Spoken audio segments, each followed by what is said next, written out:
Hello everyone, I am Chitrali Wande and मैं Samara state medical university Russia में 5th year में medical student हूँ and मैं नागपुर महाराष्ट्र से हूँ।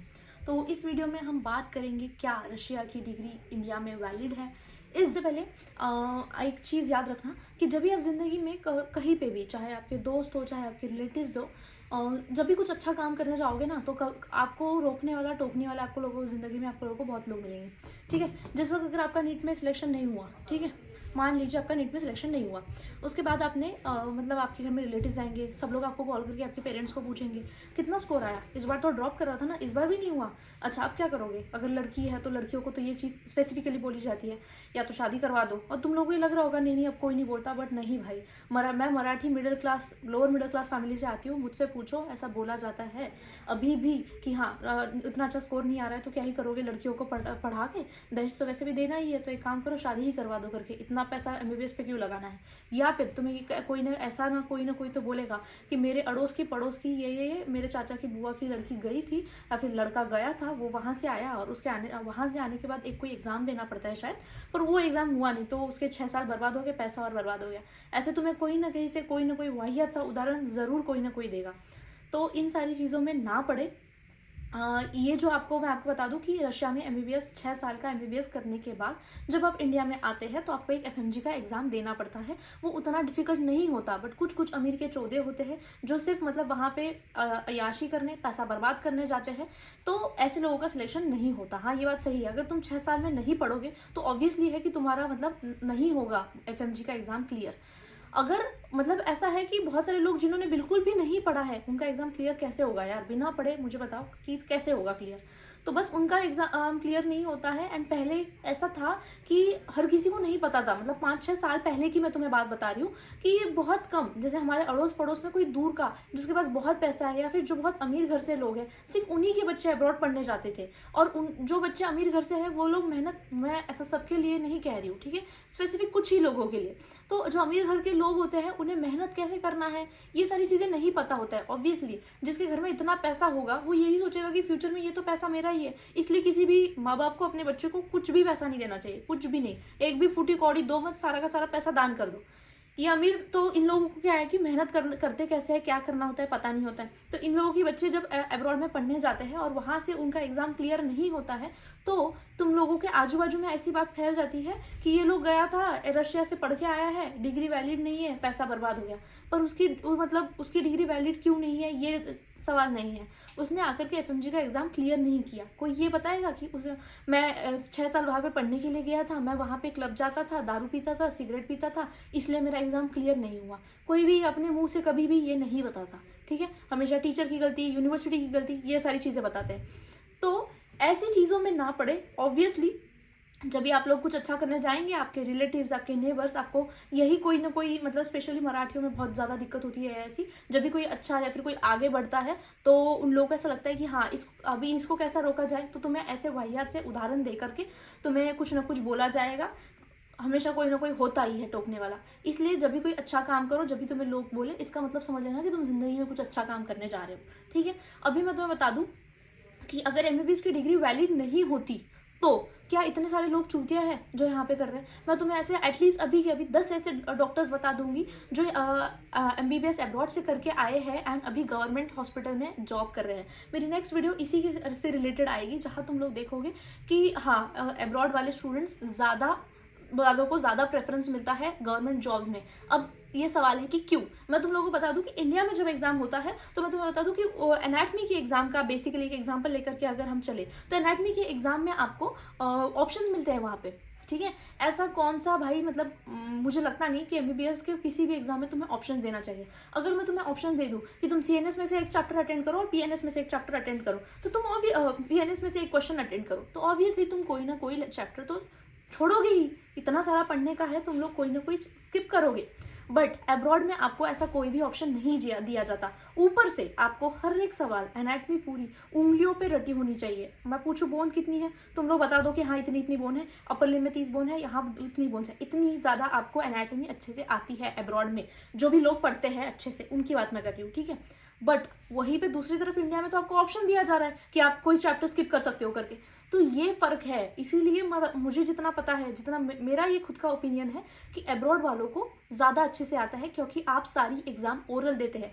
ओरल एग्ज़ाम में आपका फ़ोन पहले ही ले लिया जाता है, जहाँ पे चीटिंग करने का कोई भी स्कोप नहीं होता।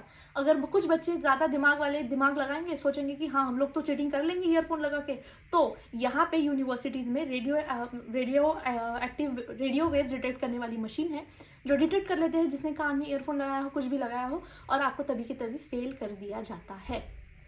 तो ये फालतू का दिमाग ना लगाए चीटिंग करने के। मैं कभी भी बोलूँगी तुम्हें नहीं आता फिर भी एग्ज़ाम देने की कोशिश करो, सवाल को सोचो, बट चीटिंग मत करो। तो ये सारी चीज़ें हैं। अभी एमबीबीएस की डिग्री, जब आपका 6 साल का एमबीबीएस हो गया है, ठीक है, बोलते हैं कि अगर मतलब आप लोगों ने कहीं ना कहीं से सुना होगा कि रशिया की डिग्री अगर वैलिड नहीं है तो क्या मैं चूतिया हूँ, क्या मेरे माँ बाप चूतिया है जो हालात नहीं होते हुए भी लोन लेकर के यहाँ से वहाँ से पैसा जुगाड़ करके हम एमबीबीएस करने आए हैं? नहीं भाई नहीं, इतना मतलब कोई नहीं है कि हमारे पास हमें पैसा, बहुत पैसा आ गया था जाके डुबाना था तो फिर मैंने अब्रॉड में जाकर के एमबीबीएस कर लिया, ऐसा नहीं है। हर एमबीबीएस में अब्रॉड करने वाला कहीं ना कहीं कोई ना कोई स्ट्रगल कर रहा है, एक्सेप्ट मैं आपको मेजोरिटी ऑफ द पॉपुलेशन बता रही हूँ। जैसे अगर 100% बच्चे एमबीबीएस अब्रॉड करने जा रहे हैं तो उसमें से 70% पॉपुलेशन गरीब ही है, मिडिल क्लास ही है भाई। सिर्फ 20% ही लोग हैं जो मतलब अमीर लोगों के बच्चे आते हैं, वरना 70% मोस्ट ऑफ द पॉपुलेशन आपको गरीब या फिर मिडिल क्लास फैमिली से ही मिलेगी, जिनके माँ बाप हर रोज स्ट्रगल कर रहे हैं कि उनके बच्चा या बच्ची एमबीबीएस कर सके। कहीं ना कहीं वो अपनी बहुत सारी ज़रूरतें को छोड़कर अपने बच्चों की ज़रूरतें पूरी करनी चाहिए। इसलिए मैं कहती हूँ कि तुम लोगों को कभी भी दारू, सिगरेट, ये सारी चीज़ों से दूर रहना चाहिए। एक बार उनके स्ट्रगल की तरफ, उनकी मेहनत की तरफ देखो कि कैसे वो लोग पढ़ा रहे हैं। उसके बाद तुम्हारा अगर मन करेगा कि तुम पैसा ऐसा फालतू की चीज़ों में खर्च करो तो तुम चिल्लू भर पानी में डूब के मर जाओ भाई। अगर तुम्हारा माँ बाप का इतना ऐसे मेहनत से कमाया हो पैसा तुम अगर ऐसा उड़ा सकते हो तो तुम मतलब अपने माँ बाप के सगे नहीं हो तो तुम दुनिया में कभी भी किसी के सगे नहीं हो सकते। तो मैं तुम लोगों को यही बताना चाह रही थी कि अगर कोई पेरेंट्स तुम्हें मतलब कोई पेरेंट्स है, जैसे मेरे पेरेंट्स अफोर्ड ना करते हुए भी, अफोर्ड ना करने की कंडीशन होते भी अगर मुझे पढ़ने भेज रहे हैं तो हम लोग चूतिया नहीं है। अगर डिग्री वैलिड नहीं होती रशिया की तो क्या इतने सारे डॉक्टर्स बनते, क्या इतने सारे लोग एग्जाम देने के लिए एफएमजीज में इतने सारे लोग होते? मोस्ट ऑफ द लोग जितने भी एफएमजी का एग्जाम दे रहे हैं वो रशिया से ही, most of the students Russia से ही अपना एमबीबीएस कर रहे हैं। अब आप बोलेंगे कि क्या मतलब रशिया की डिग्री की वैल्यू कम है या नहीं?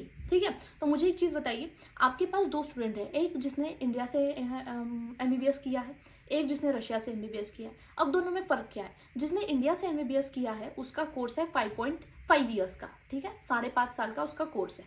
अब जिसने रशिया से एमबीबीएस किया है उसका कोर्स है 5.8 ईयर्स, मतलब 5 साल 8 महीने का। यही डिफरेंस है, ठीक है, बस कि ये इंडिया वाले का 5.5 साल का है और रशिया वाले का 5 साल 8 महीने, मतलब 5.5 और 5.8 ईयर्स का इनका कोर्स है। अब दोनों के दोनों ने अपना मतलब एमबीबीएस खत्म कर लिया। अब इंडिया गए, दोनों के दोनों नेक्स्ट 1 का एग्जाम देंगे। अब एफएमजी, पहले एफएमजी का जो एग्जाम होता था, कोई भी फॉरेन मेडिकल ग्रेजुएट अपना एमबीबीएस खत्म करने के बाद इंडिया जाने के बाद एफएमजी का एग्जाम देता था, उसके बाद उसको वहाँ का मतलब लाइसेंस मिलता था, एंड उसके बाद आपको नीट पीजी के लिए अलग सा एक नीट पीजी का एग्जाम देना पड़ता था। तो एक फॉरेन मेडिकल ग्रेजुएट को 2 एग्जाम देने पड़ते थे, एक एफएमजी का, दूसरा नीट पीजी का। अब नेक्स्ट के एग्जाम के बाद ऐसा हो गया है कि दोनों के दोनों नेक्स्ट 1 का एग्जाम देंगे। मतलब जिसने इंडिया से पढ़ा है एमबीबीएस वो भी नेक्स्ट 1 का एग्जाम देगा, जिसने अब्रॉड से पढ़ा है वो भी नेक्स्ट 1 का एग्जाम देगा। अब दोनों ने मान लो साथ में एग्जाम दे दिया, ठीक है, दोनों का अच्छा स्कोर आ गया। उसके बाद आपकी 1 साल की इंटर्नशिप होगी, उसके बाद होगा आपका नेक्स्ट 2। तो अब आपको ये एडवांटेज है फॉरेन मेडिकल ग्रेजुएट्स को कि आपको 2 एग्जाम नहीं देना पड़ता था। प्लस एफएमजी का एग्जाम जब होता था तब उसमें डिसएडवांटेज ये था कि आप पहले एफएमजी का एग्जाम देते थे, उसके बाद आपको 1 साल का इंटर्नशिप करना पड़ता था और उसके बाद आप नीट पीजी का एग्जाम दे पाते थे। तो 1 साल का जो टाइम गैप होता है उसमें आपकी जो पढ़ाई करने के लिए बैठने की क्षमता है वो थोड़ी सी कम हो जाती थी, या फिर मतलब इतना ज़्यादा इंटर्नशिप में तुम थक जाते थे कि तुम लोगों को उतना टाइम नहीं मिलता था लोगों को पढ़ने के लिए, ठीक है। जितना तो मैंने अपने सीनियर से बात करी मैं उसमें से बता दी तुम लोगों को। तो अब ऐसा नहीं है, अब अच्छा है कि तुम लोगों को मतलब 2 एग्जाम ना देते हुए एक ही एग्जाम देना है और नीट पीजी में आपको सेम एग्जाम से सीट मिलेगी। सेम इंडियन मेडिकल ग्रेजुएट को भी सेम वही से नीट पीजी की सीट मिल रही है और फॉरेन मेडिकल ग्रेजुएट को भी वहाँ से सेम सीट मिल रही है। वो तुम्हारे स्कोर तुम्हारे सीट डिसाइड करेगा, जिसका स्कोर अच्छा होगा उसको अच्छे कॉलेज में सीट मिलेगी, जिसका स्कोर थोड़ा कम होगा उसको थोड़े लोअर रैंकिंग वाले में सीट मिलेगी, बस यही डिफरेंस है। अब जब हम रशिया की बात करते हैं तो मोस्ट ऑफ द कॉलेजेस में की डिग्री इंडिया में वैलिड है। अगर आप जैसे अगर जर्मनी में जा रहे हैं ठीक है। मोस्ट ऑफ द अच्छे कॉलेजेस में आपकी degree, most of the Russia के कॉलेजेस की डिग्री वो वर्ल्ड वाइड पूरे जहाँ पे वैलिड है। बस आपको वहाँ जहाँ भी आप जैसे जा रहे हैं, जैसे आप अगर यूके प्लान कर रहे हैं, आपने एमबीबीएस अपना खत्म कर लिया रशिया से, उसके बाद अगर यूके जा रहे हैं तो आपको प्लैब का एग्जाम देना पड़ेगा, या फिर पी लैब, या फिर प्लैब ही बोलते हैं वैसे तो, ठीक है। अगर आप यूएस जा रहे हैं तो आपको यूएसएमएलई का देना पड़ेगा, मतलब आपको उस कंट्री का लाइसेंसिंग एग्जाम देना पड़ेगा। अगर आप इंडिया जा रहे हैं तो आपको अब तक के एफएमजी का एग्जाम जो होता है और आगे जो नेक्स्ट का एग्जाम होगा वो एग्जाम देना पड़ेगा। उसके बाद आप वहाँ पे as a registered doctor practice कर सकते हैं। बस यही सारी चीज़ें हैं, ठीक है। अभी बहुत बार ऐसा होता है कि आप अपने नीट के लिए प्रिपेयर करते हैं, उसके बाद कुछ बच्चे जाते हैं रिपीट के लिए, कुछ बच्चे ड्रॉप ले लेते हैं, कुछ बच्चे अब्रॉड के लिए जाते हैं, एंड कुछ बच्चे मतलब जिन्होंने बायो ले लिया है, मैथ्स ड्रॉप कर दिया है, वो लोग बीएससी करते हैं या तो बी फार्म करते हैं। आपको क्या करना चाहिए इस पर मैं ऑलरेडी एक वीडियो बना चुकी हूँ, तुम जा करके वो देखो। उसके बाद अभी आपका अब्रॉड का 6 साल का कोर्स है 5+1 वाला, ठीक है। जब आप इंडिया जाते हैं आपका एफएमजी का एग्जाम क्वालिफाई हो जाता है, आपकी 1 साल की इंटर्नशिप होती है, उसके बाद आपको आपका रजिस्ट्रेशन नंबर मिल जाता है, लाइसेंसिंग एग्जाम मिलता है, उसके बाद आप इंटरव्यू देते हैं, उसके बाद आपको गवर्नमेंट जॉब भी मिलती है। अगर आप उसके लायक है तो आपको गवर्नमेंट जॉब्स भी मिलेगी, ठीक है। बट अब ऐसा है कि अब जितने भी आने वाले बच्चे हैं, जितने भी नीट एस्पायरेंट्स इस बार 2024 में या फिर 2023 में जिन्होंने भी एग्ज़ाम दिया है नीट यूजी का, वो सारे बच्चे नेक्स्ट का ही एग्ज़ाम देंगे। तो बेसिकली अब कोई भी फ़र्क नहीं है, कोई आपसे ये नहीं पूछेगा कि आपने एमबीबीएस कहाँ से की है। नेक्स्ट के एग्ज़ाम क्लियर करने के बाद आपकी वैल्यू और आपके डिग्री की वैल्यू उतनी ही है जितनी एक इंडियन मेडिकल ग्रेजुएट की है। आपका नेक्स्ट वन का जो एग्जाम होगा वो थ्योरी एग्जाम होगा, उसके बाद आपका नेक्स्ट वन का एग्जाम थ्योरी एग्जाम होगा, 3 दिन का होगा, फिर पेपर गैप, ठीक है। उसके बाद आपका नेक्स्ट टू का एग्जाम होगा जो प्रैक्टिकल एग्जाम होगा, एंड देन आपका मतलब स्कोर डिसाइड करेगा कि आपको कौन सी सीट मिल रही है नीट पीजी के कौन से कॉलेज में। को ये सारी चीज़ें बताई जो आपको सारी चीज़ें पता होनी चाहिए। अगर आपको कोई बोले कि आपकी डिग्री वैलिड नहीं है या फिर रशिया जाकर के तुम्हारा कुछ नहीं होगा, तो मैं आपसे बोलूँगी कि उसे कुछ भी मत बोलो, किसी को भी, चाहे तुम्हारा रिलेटिव हो चाहे दोस्त हो, किसी को कोई भी आंसर मत दो, क्योंकि तभी के action speaks louder than words. मुंह से बोल के मत दिखाओ, करके दिखाओ, ठीक है। मुझे भी बहुत लोगों ने बोला था, मैंने आज तक के अपने पूरे लाइफ में किसी भी अपने से बड़े को कोई भी उल्टा जवाब नहीं दिया, ना ही अपने मम्मी को। मैं तुम्हें सेम चीज़ बोलूँगी कि किसी को भी उल्टा जवाब दे करके अपना मुंह खराब करने से अच्छा कुछ उसे ऐसा करके दिखाओ कि वो तुम्हारे लिए ताली बजाए कि हाँ बोले कि नहीं, हाँ इसने पढ़ाई तो उतनी की थी, मेहनत तो करी थी, हाँ उस लायक तो है, इसलिए ये चीज़ें डिजर्व की है। लोग ऐसे ही है, अगर तुम्हारा सिलेक्शन हुआ तो लोग बोलेंगे कि हाँ इसने बहुत मेहनत करी थी इसलिए उसका सिलेक्शन हुआ, ठीक है। अगर तुम्हारा सिलेक्शन नहीं हुआ तो ये बोलेंगे कि कुछ पढ़ाई नहीं करता था, कैसे सिलेक्शन होगा। तो वो लोग वही लोग हैं जो उंगली भी उठाएंगे, वही लोग हैं जो ताली भी बजाएंगे। तुम पे है कि किसी को जवाब ना देते हुए कुछ, मतलब मैंने जो बोला ना, action speaks louder than words, मुंह से ना बोल के हुए एक्शन से करके दिखाओ, ठीक है। एंड बाकी अगर तुम्हें कोई रोक रहा है, कोई किसी को तुम्हें कोई डाउट्स है या तुम्हें कंसल्टेंसी नहीं पता, आपको अगर कुछ पूछना है तो आप मुझसे पूछ सकते हो। मैंने एक एक चीज़ बोली हुई, एक भी चीज़ अगर झूठ होगी तो मैं, आप जो बोलोगे वो मैं करने के लिए रेडी हूँ, ठीक है। एक एक चीज़, एक एक शब्द मैंने बोला हुआ सही है और अपने सारे वीडियोज़ में। तो अगर आप को नहीं समझ में आ रहा है कि कैसे जाना होता है, क्योंकि मुझे भी उस वक्त नहीं पता था कैसे जाना होता है, आपको कोई गाइड करने वाला नहीं है या फिर आपके पास कोई गाइड करने वाला है तो उससे पूछो, या फिर तुम्हारी जो भी क्वेरीज है तुम मुझसे पूछो कि कहाँ से जाना है। तुम किसी भी रीजन में हो, अब इतने सारे कंसल्टेंसी वाले फ्रॉड होते हैं, ठीक है। तो इतने सारे बच्चे मैसेज करके बताते कि हमारे साथ ऐसा ऐसा फ्रॉड हुआ, तो मैं तुम लोग को बताऊंगी कि तुम्हें वहाँ से जाना या उस कंसल्टेंसी से जाना सही होगा कि नहीं होगा, या तो जिस कंसल्टेंसी ने फ्रॉड किया है एटलीस्ट मैं तुम लोग को इतना तो बता सकती हूँ कि इनसे मत जाओ, ये लोग फ्रॉड करते हैं। मतलब वही बात है कि तुम्हें इतना अगर नहीं पता है कि कहाँ से जाना है तो एटलीस्ट तुम ये तो जान लो कि तुम्हें किसके थ्रू नहीं जाना है।